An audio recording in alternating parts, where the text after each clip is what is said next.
Assalamualaikum warahmatullahi wabarakatuh. Selamat bertemu kembali di sini dengan Budi Herdiana Septiadi dari SMK Negeri 1 Pacet. Pada kesempatan ini saya akan memaparkan bagaimana prosedur reservasi ya, terutama reservasi di hotel. Nah, prosedur reservasi itu sendiri di video sebelumnya sudah dijelaskan bagaimana dan apa itu reservasi. Nah, pada kesempatan ini kita akan membahas mengenai prosedur reservasi. Bagaimana cara kita melakukan reservasi di sebuah hotel atau pertunjukan atau kegiatan. Baik, kita ke materinya, kita bahas.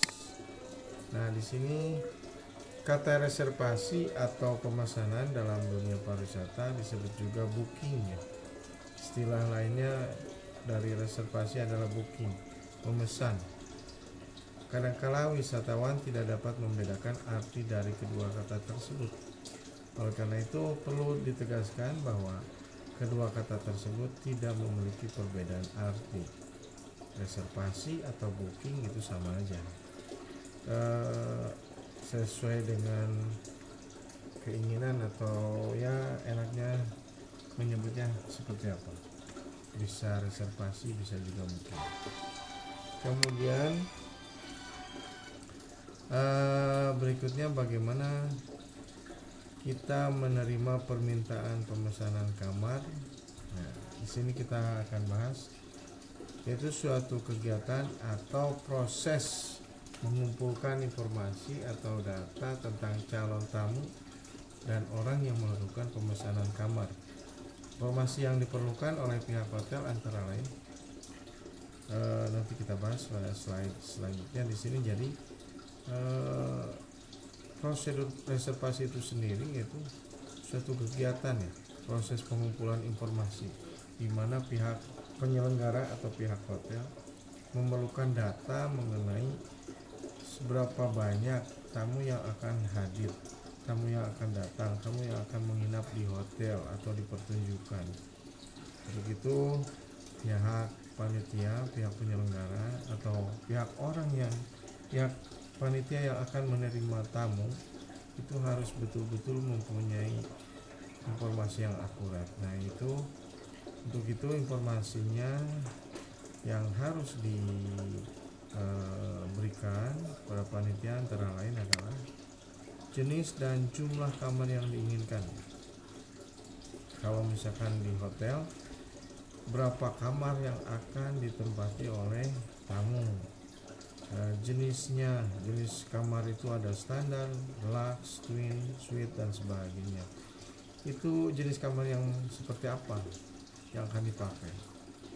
Kemudian jumlah orang yang akan menginap ada berapa ya, sehingga nanti dialokasikan tepat, sehingga jangan sampai tamu secara grup sudah diterima, pas kenyataannya kamar sudah penuh oleh tamu individu atau grup yang lainnya, sehingga jauh-jauh hari harus diantisipasi. Kita alokasikan jumlah tamu sesuai dengan jumlah kamar yang tersedia. Kemudian tanggal kedatangan dan tanggal keberangkatan. Nah, ini juga sangat penting, dimana pengalokasian tamu sehingga tidak bentrok dengan tamu yang lain. Kemudian kita juga harus mempersiapkan kamar itu sendiri. Jangan sampai tamu yang grup A belum beres sudah datang lagi grup B. Kemudian nama tamu yang akan menginap di hotel, sehingga kita bikin room listnya, dialokasikan. Jangan sampai nanti ada tamu lain jenis di satu kamar kan yang bukan pasangan ya. Nah, itu salah satu masalah juga ya yang akan dihadapi. Dengan kita mengetahui nama tamu, dan jenis kelaminnya kita bisa mengalokasikan di mana tamu tersebut ditempatkan di kamar berapa, lantai berapa, dan seterusnya. Selanjutnya, nama pemesan, orang yang dapat dihubungi untuk tindak lanjut informasi pemesanan kamar. Nah, ini pun sangat penting. Karena apa? Bila ada sesuatu hal yang harus dirundingkan, maka dengan secepatnya kita bisa menyelesaikan masalah tersebut. Kita harus mempunyai kontak personnya. Orang dari panitia itu siapa? Kita hubungi secepatnya dan masalah terselesaikan. Kemudian nama perusahaan atau biro perjalanan. Ini tamu yang akan datang misalnya tanggal 4 dari grup apa, dari perusahaan mana, sehingga kita dengan apa enak nantinya sebutnya atau kita menyebutnya dari perusahaan apa. Jangan sampai nama perusahaannya kita tidak tahu.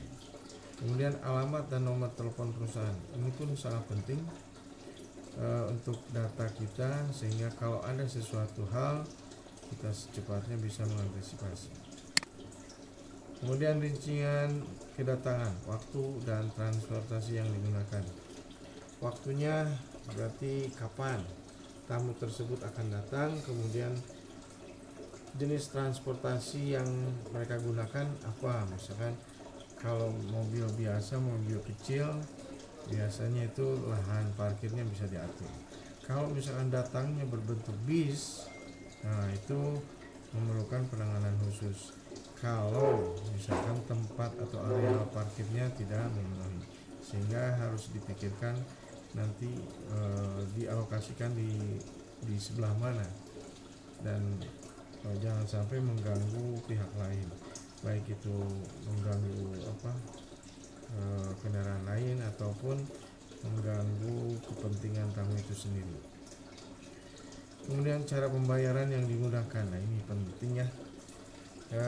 Pembayarannya ada bisa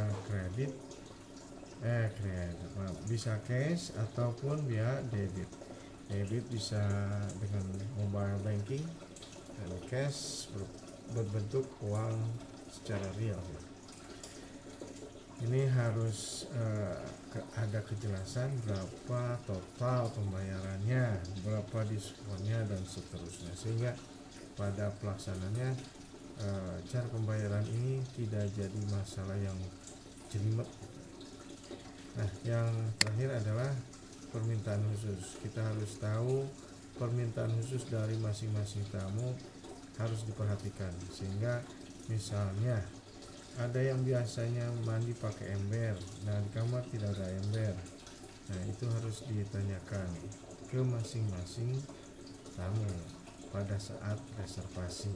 Pada saat mereka datang ke hotel, kita ajukan permintaan, ataupun sebelumnya jauh-jauh hari meminta kepada panitia, bila mana ada special request atau permintaan khusus, tolong dicantumkan, sehingga kita dengan gampang memilah dan memperhatikan permintaan khusus tersebut. Barangkali itu mengenai prosedur reservasi yang bisa saya paparkan, mudah-mudahan bermanfaat, bisa dipergunakan, bisa diperhatikan buat orang-orang yang memerlukannya. Saya tunggu untuk video selanjutnya, mudah-mudahan kita bisa berjumpa kembali. Wabillahi taufiq wal hidayah. Assalamualaikum warahmatullahi wabarakatuh.